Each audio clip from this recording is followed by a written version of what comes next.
going on, my YouTubers? It's your girl Segolaroo coming at you with that rant, the pedestal edition.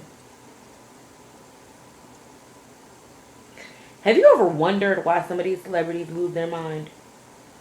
I'm not talking about the low end celebrities that just came into the industry. I'm talking about the international pop stars. Britney Spears, Chris Brown, Whitney Houston. It could possibly be because you won't leave them the fuck alone. Just saying. I mean, think about it. Think about how many people we've lost. Or think about how many people are strung out on drugs right now who are multi-million dollar making celebrities. Like, seriously. Think about the shit. Look at El DeBarge. This nigga El DeBarge had more albums than Chris Brown combined. This nigga El DeBarge was coming out with songs with DJ fucking Quit.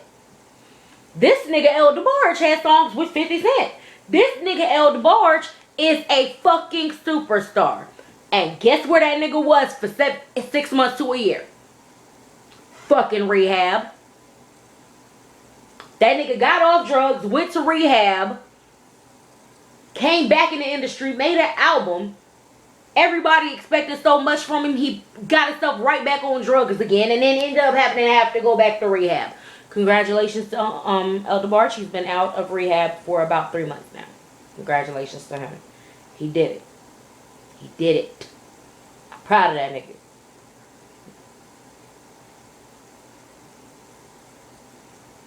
Chris Brown.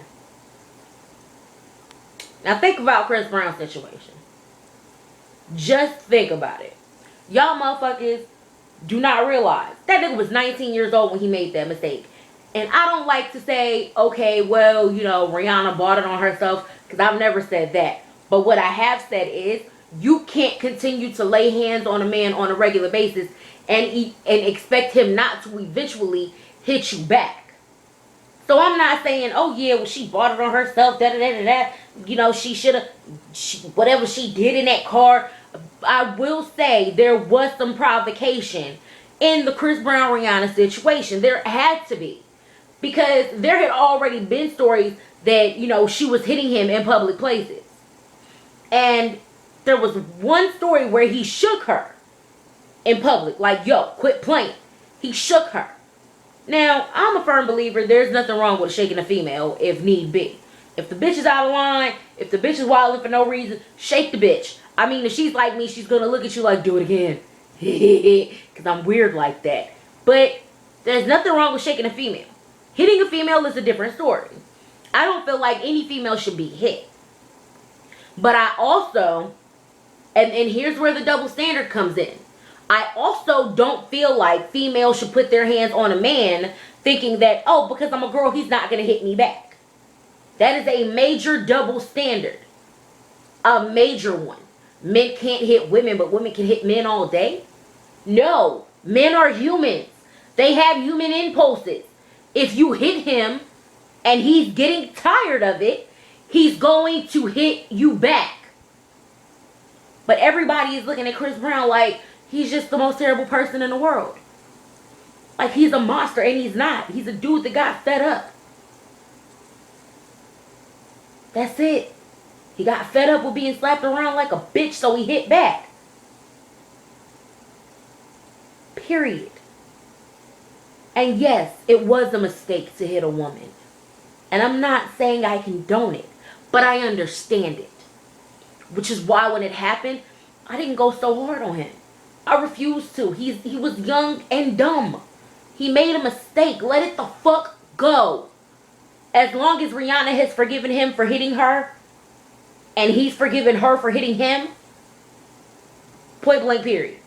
It's a done deal. Nobody should continue to punish him for something that happened damn near 4 years ago. And the reason why I say nobody should continue to punish him is because of the simple fact that look at everything that's happened in the past 2 to 3 years. Since he got with Shxt. The reporter incident where the reporter said something, he would say, dude, that's gay. He wasn't even being homophobic. And the first thing that happened 30 minutes later, Chris Brown is a homophobe. Really? Really. The Good Morning America situation. When Robin Robertson, whatever the fuck her name is, kept questioning him about the Rihanna situation. And he kept declining to answer. I'm not answering the question. I'm here to talk about my music. That's what we're here to discuss today. The whole time. And you like, if y'all look back at that interview, dude was visibly annoyed. He was visibly aggravated. You could see the agitation on his face. You continue to ask him the same question, and then everybody wants to lose their fucking mind when he throws a fucking chair through a window. What did you expect him to do? He probably wanted to hit her, but he realized, if I hit her, I'm a woman beater. And that's not even me. Y'all have to understand. You can't push someone to their limit and then expect them not to show their anger or show their agitation. Eventually, they're going to. And that's exactly what the fuck he's been doing. Leave the man alone. Let that boy live. And y'all wonder why he looking so fucking skinny and fucking pale, and nigga look like he ain't eating enough. He look like he on drugs because he stressed the fuck out. Nobody wants to leave the nigga alone, but y'all want to continue to talk about, oh, I hope he's okay. No, he's not okay. He's fucking stressed. Leave the man alone. Let the boy live. Shit. Y'all act like these celebrities are out here just willy-nilly ignoring the fuck out of what you say, but what you don't realize is they see and they hear all. And then you wonder why they lose their damn minds. Because of you. Shut the fuck up. Leave him the fuck alone. Now, if you got to say something about his girlfriend, go ahead and say so. It ain't much you can say about her. She's quiet. She's tiny. She has a name that nobody can pronounce. There you go. Go in and let have with that one. But leave him alone. The nigga ain't doing nothing wrong. Hell, the nigga got to the Billboard Awards and had to lip sync because he was dancing so hard. And motherfuckers found fault with that. Like, shut up. You find fault with everything this little boy do. Every fucking thing. I can tell you one thing. Crispy chicken, fresh lettuce, 3 cheeses, ranch dressing wrapped up in a tasty flour tortilla. You better start speaking up for your motherfucking man. You better start speaking up for your motherfucking man, car insurance.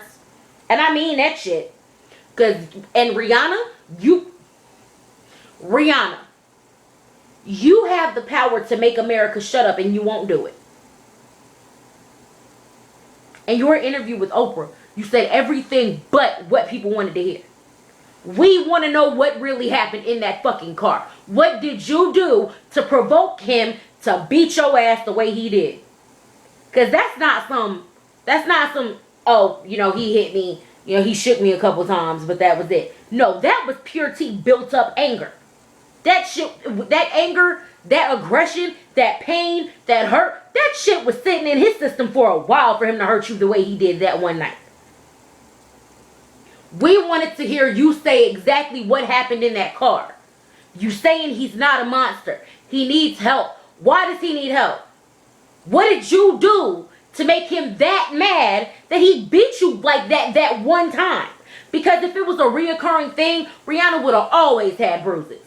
That bitch would not have been able to walk around half naked like she was. That's just keeping it all the way funky. If he was really beating on her the way that, you know, everybody is saying he might have been. You know what I mean? If that was the truth, Rihanna would have been walking around with bruises all the fucking time. If that was not a one-time thing. It was an isolated incident. But Rihanna, what did you do? What did you do? When it comes to isolated incidents, there's always the question of, yes, we see what he did, but what did you do to provoke him? Because isolated incidents are just that, isolated. There's something that happened in that situation that pushed him over the edge. Whether it was that you hit him and he got fed up with it finally and said, you know what, fuck it. You're not about to keep putting your hands on me. And he whooped your ass to let you know I'm not the bitch you trying to make me. Say so. Please. Please say so. It's not like the K. Michelle incident. K. Michelle let it be very known. Very well known. You know, I'm not saying I was innocent. You know, I probably did flip out. But the one time I didn't hit you first, you hit me. Now, Ree, if that's the situation, say so. If you were hitting on this man, say so. But you got motherfuckers out here knocking him around like a rag doll because he's been put on a fucking pedestal, and now that he's made a mistake, he can't live it down. Speak up for the nigga. Please. With all of that being said today, people, I guess the moral of the story is, if you're going to talk about these people, be willing to treat them like regular human beings. Because that's what they are. They're normal human beings. Just like me. Just like you. Just like your mommy. Just like your greasy granny with holes in her panties. Just like your daddy. Just like your granddaddy. Just like cousins, uncles, cousins, nephews, pet puppies, pet kittens, stripper bitches, prostitute bitches, porn star bitches. All you bitches been cheated on. Okay, I'm gone.